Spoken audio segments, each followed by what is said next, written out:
नगरसेवकांच्या विरोधामध्ये मनसे आता कोर्टात जाणार आहे। उद्या निवडणूक आयुक्तांची भेट घेणार असून सोमवारी कोर्टात जाणार असल्याची माहिती अविनाश जाधव यांनी दिली। तर माझ्या उभ्या आयुष्यात अशी निवडणूक कधी पाहिली नाही असं राज ठाकरे यांनी म्हटल्याचं अविनाश जाधवांनी म्हटलं आहे। राज्यात बिनविरोध निवडून आलेल्या 66 नगरसेवकांविरोधात मनसे सोमवारी मुंबई हायकोर्टात जाणार आहे। मनसे नेते अविनाश जाधव यांनी या संदर्भात माहिती दिली असून निवडणूक आयुक्तांचीही उद्या भेट घेणार आहेत।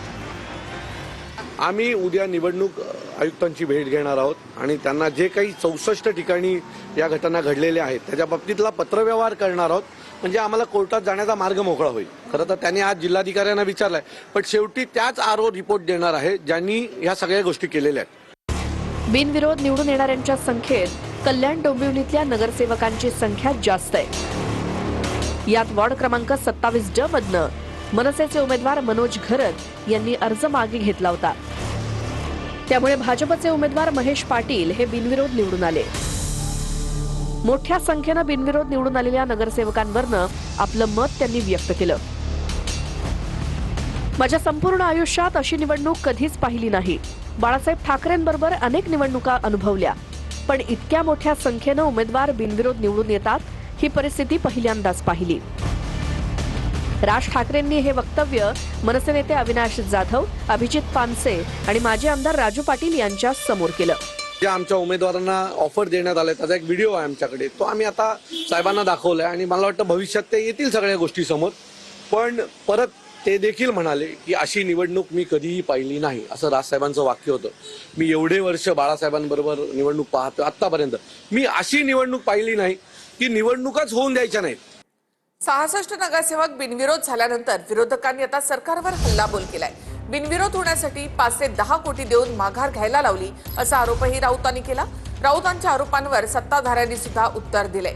तर निवडणूक आयोगाने बिनविरोध निवडीवरून रिपोर्ट मागवलाय। राज्यात 29 पालिकांमध्ये 66 नगरसेवक बिनविरोध आल्यावर आता राजकीय युद्ध पेटलंय। बिनविरोधावर विरोधकांनी सरकारवर हल्लाबोल केलाय। बिनविरोध देण्यासाठी राजकीय दबाव, वारेमाप पैसा देण्यात येत असल्याचा आरोप विरोधकांनी केलाय। समोरच्या उमेदवारांवरती पैशाचा पाऊस पाडायचा, 5-5 कोटी 10-10 कोटी रुपये दिले या बिनविरोध होण्यासाठी आणि उमेदवारांना माघार घेण्यासाठी। जगावला उमेदवाराने माघार घ्यावी म्हणून त्यांच्या घराघरामध्ये 5-5 कोटीच्या बॅगा घरपोच गेलाय का अहवाल? नाही। हे राज्य गुंडांचं, झुंडांचं आणि पुंडांचं आहे, तसं नसतं। मला वाटतं डायरेक्ट पार्टीवर गुन्हे दाखल झाले पाहिजे। त्याचं एवढा अहवाल मागून चालणार नाही, तर गुन्हे दाखल होणं फार गरजेचं आहे।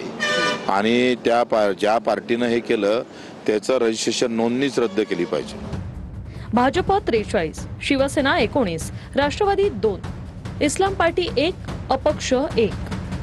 ठाणे महापालिकेत शिवसेना 7, पनवेलमध्ये भाजप 6, अपक्ष 1, भिवंडीत भाजप 6, कल्याण डोंबिवलीत भाजप 14, शिवसेना 6, पुण्यात भाजप 2, पिंपरीत भाजप 2, जळगावात भाजप 6, शिवसेना 6, धुळ्यात भाजप 4, अहिल्यानगरमध्ये भाजप 3 आणि राष्ट्रवादी 2, तर मालेगावात इस्लाम पार्टी 1। बिनविरोध निवडून येण्यावर निवडणूक आयोगानं यंत्रणांना अहवाल देण्याचे निर्देश दिलेत। कुठल्याही दबावाने हे काही असं राज्य नाही आहे महाराष्ट्र, हे कोणी कोणावर दबाव टाकेल, कोणी कोणावर प्रेशर टाकेल, कोणी उमेदवारी वापस देईल असं नाही आहे। अरे बिनविरोध येतात तुम्ही, तिथं तुमचे कार्यकर्ते असतील ना, काही इच्छुक आहेत का नाही तुमच्या त्या प्रभागात? त्यांना बोलवा ना, त्यांना विचारा ना, काय झालं रे बाबा, तुम्हाला लोक लाईक करत नाही हे अधोरेखित झालेलं आहे। आणि पुढची निवडणूक सुद्धा त्याच पद्धतीने प्रचंड बहुमतात महायुतीची सत्ता त्या ठिकाणी येणार आहे। एवढ्या मोठ्या पक्षाला सगळं काही असून कॅन्डिडेटच नाही आहेत की ते आमची कॅन्डिडेट्स घेत आहेत, ह्याच्यावरून कळतं की त्या पक्षाची परिस्थिती काय आहे। म्हणून आम्हाला CCTV फुटेज अतिशय गरजेचं। आम्ही लीगल नोटीस असीम सरोदे जींकडून त्यांना पाठवली आहे आरोना, आणि आम्ही रिट पिटिशन पण हायकोर्टमध्ये दाखल करतोय। अजित पवार यांना महायुतीमध्ये घेतल्याचा पश्चाताप होतोय। अजित पवारांच्या वक्तव्यानंतर रवींद्र चव्हाणांनी अशा शब्दात हल्लाबोल केलाय। फडणवीसांना म्हणायचो दादांना सोबत घेताना थोडासा विचार करा असंही चव्हाण म्हणाले. दरम्यान सिंचन घोटाळ्याचे आरोप होऊन सुद्धा मी सत्तेत आहे असं अजित पवारांनी वक्तव्य केलं होतं. यावरून भाजपकडनं टीका केली जाते. सिंचन घोटाळ्याच्या आरोपांच्या मुद्द्यावर अजित पवारांच्या वक्तव्यानं नवा वाद उभा राहिलाय. पुण्यामध्ये अण्णा बनसोडेंचे चिरंजीव सिद्धार्थ बनसोडेंच्या प्रश्नावर अजित पवार यांनी हे उत्तर दिलं. यावर आता विरोधकांनी सरकारला धारेवर धरलं. उद्याच्याला गुन्हा कुणावर झाला तर गुन्हा सिद्ध व्हायच्या आधीच तो दोषी असतो का? असतो. तुम्हाला माहिती आहे माझ्यावर 70,000 कोटीचा भ्रष्टाचाराचा आरोप झाला ना. ज्यांनी केलं त्या सगळ्यांच्या बरोबर मी सरकारमध्ये आहे ना. देशाचे पंतप्रधान जबाबदारीनं बोलले अजित पवारांच्या सिंचन घोटाळ्यावर आणि पुढल्या 8 दिवसामध्ये अजित पवार हे मंत्रिमंडळात आले. त्याच्यामुळे अजित पवारांचा प्रश्न जो आहे हा योग्य आहे. आणि सिंचन घोटाळ्याचं काय झालं आरोपाचं याचं उत्तर देवेंद्र फडणवीस यांनी दिलं पाहिजे. तर भाजपनं सुद्धा अजित पवार यांना आरसा दाखवलाय. अजितदादांच्या विधानाने अडचणीत सापडलेल्या भाजपनंही दादांनाच प्रत्युत्तर दिलंय. अजित पवारांनी खुद के गिरेबान में झांक के देखना चाहिए जसं हिंदीमध्ये म्हणतात. ते कोणत्या पक्षाबद्दल म्हणतायत? नरेंद्र मोदीजींच्या नेतृत्वातल्या असणाऱ्या पक्षाबद्दल म्हणतायत. आम्ही कधी आरोप करायला गेलो तर त्यांना फार अडचणी निर्माण होतील. अजितदादा असे का बोलले मला माहित नाही. त्यांनी बोलायला नको आहे. अजितदादांनी बोलायला नको आहे. तरी महायुतीमध्ये कुठलेही मतभेद मनभेद होणार नाही याची काळजी माननीय अजितदादांनी आणि आम्ही सर्वांनी घ्यायची आहे. अजित पवार यांनी केलेल्या वक्तव्यावरून भाजपा प्रदेशाध्यक्ष रवींद्र चव्हाण यांनी हल्लाबोल केला. काही लोकांना सोबत घेऊ नका, आता सोबत घेतलं तर पश्चाताप होतोय का? हो, कार्यकर्ते रोज मला सांगतात. प्रदेशाचा अध्यक्ष आहे त्यामुळे ते सांगण्याचा प्रयत्न केला. लोकांचा दिशाभूल करण्याचा खोटा नेरेटिव्ह पसरवण्याचं काम करतायत. मी तर देवेंद्रजींना नेहमी खासगीत सांगायचो साहेब थोडासा विचार करा. पुणे आणि पिंपरी चिंचवडचे कार्यकर्ते हे मला रोज सांगतायत थोडासा विचार करा. आता असं म्हणेन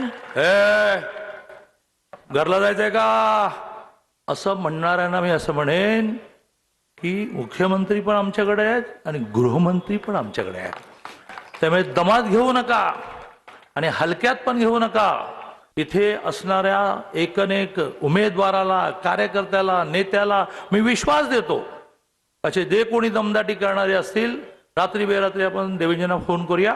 त्यामुळे हुशाऱ्या करणाऱ्यांनी, दम देणाऱ्यांनी जरा विचार करून आपलं काम करावं. आणि आता वळूयात पुढल्या बातम्यांकडे. सोलापूरमध्ये बिनविरोध निवडून येण्यासाठी मनसेच्या पदाधिकाऱ्याची हत्या करण्यात आली असा गंभीर आरोप खासदार प्रणिती शिंदे यांनी भाजपवर केलाय. पण आता ही हत्या कौटुंबिक वादामधून झाल्याचा दावा केला जाईल असंही प्रणिती शिंदे म्हणतायत. प्रणिती शिंदेंच्या आरोपानंतर सोलापुरातलं राजकीय वातावरण ढवळून निघालंय.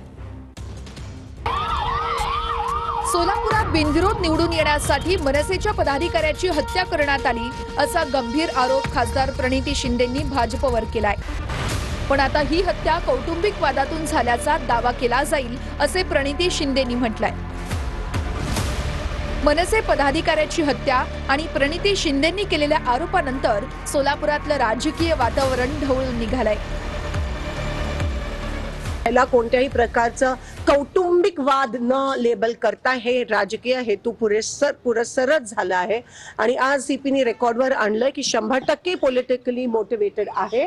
कारण का कोणाचा तरी फॉर्म विड्रॉ करण्याच्या दबावाखाली हे करण्यात आलं आहे. आणि सोलापुरात मनसे पदाधिकारी बाळासाहेब सरवदेंची हत्या झाली आहे. नेमकं प्रकरण काय ते पाहूया. मनसेचे पदाधिकारी बाळासाहेब सरवदेंची शुक्रवारी हत्या झाली. हत्येप्रकरणी भाजप उमेदवार शालन शंकर शिंदे यांच्यासह 15 जणांवर गुन्हा दाखल झालाय. शालन शिंदेंनी सरवदेंच्या डोळ्यात चटणी टाकून इतर आरोपींनी धारधार शस्त्रानं वार केल्याची तक्रार आहे. शालन शिंदेंना भाजपकडून उमेदवारी मिळाल्यानंतर इच्छुक उमेदवार रेखा सरवदेंसोबत अर्ज मागे घेण्यावरून वाद झाला होता.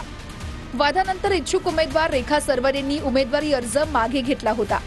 मात्र त्यावरून पुन्हा वाद झाला आणि बाळासाहेब सरवदेंची हत्या करण्यात आली असा आरोप आहे. 15 जणांविरुद्ध गुन्हे दाखल करण्यात आलेला आहे. त्यापैकी 5 जणांना ताब्यात घेऊन अटक करण्यात आलेले आहेत. राहुल शिंदे, अतिश शिंदे, तानाजी शिंदे, अमरशंकर शिंदे आणि शालन शिंदे अशा 5 आरोपींना ताब्यात घेऊन अटक करण्याची प्रक्रिया केलेल्या आहेत. पोलिसांनी कारवाई करण्याची मागणी भाजपने केली आहे. मला या संदर्भातली संपूर्ण माहिती नाही आहे, परंतु कायदा सुव्यवस्थेबद्दल या राज्यात कुठच्याही प्रकारचा कॉम्प्रोमाइज होत नाही. जर तिथे काही स्थानिक वाद झाला असेल आणि तिथे जर घटना घडली असेल तर पोलीस त्याचा तपास करतील आणि पोलीस त्याच्यावर कारवाई करतील. भाजपचा राव की काँग्रेसचा राव, गुन्हा आहे आणि गुन्हा करू नये. भाजपच्याही कार्यकर्त्यांनी कुठले गुन्हे करू नये.